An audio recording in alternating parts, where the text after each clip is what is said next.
Pag-usapan po natin ang demand at konsepto ng demand. Magandang araw sa inyong lahat. Ngayon ay tatalakayin natin ang demand, konsepto ng demand, at ang mga salik ng demand. Alam mo ba na ang salitang demand ay nagmula sa wikang Ingles na may pinagmulan mula sa Middle French na demander na nangangahulugang magtanong o humingi.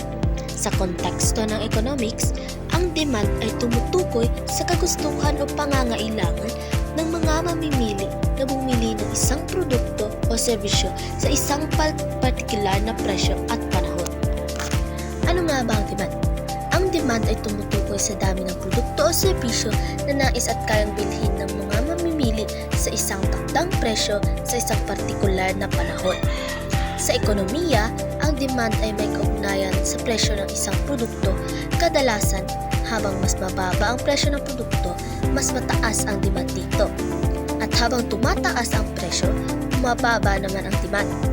Ang konsepto ng demand ay mahalaga sa pagsusuri ng mga galaw ng merkado dahil nakakaapekto ito sa mga desisyon ng mga producer at balanse ng supply at demand sa merkado.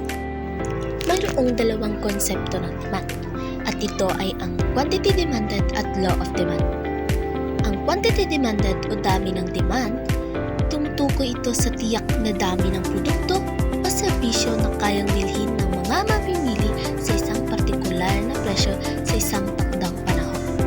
Ibig sabihin, kapag tumaas ang presyo, bumababa naman ang quantity demanded at kapag bumaba ang presyo, tumataas ang quantity demanded. Pangalawa, ang law of demand o batas ng demand. Ito ang prinsipyo na nagsasaad na mayroong negatibong relasyon sa pagitan ng presyo ng produkto at sa dami ng demand nito. Kapag tumaas ang presyo ng isang produkto, ang dami ng bibilhin o demand ay bumababa. Kapag bumaba ang presyo, tumataas ang dami ng demand kung ang lahat ng iba pang salik ay mananatiling pareho. Ano nga ba ang mga salik ng demand? Number 1, presyo ng produkto. Kapag mas mababa ang presyo ng isang produkto, mas tumataas ang demand dito. Number 2, kita ng mamimili. Karaniwang tumataas ang demand para sa mga produkto kapag mas mataas ang kita ng mamimili.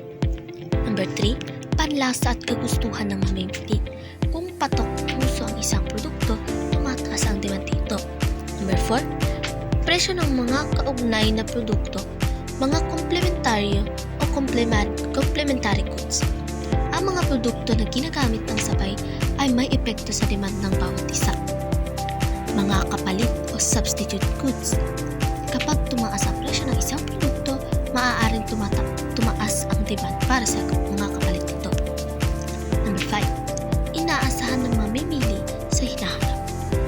Kung inaasahan ng mga mamimili na tataas ang presyo sa hinaharap, maaaring tumaas ang kanilang kasalukuyang demand.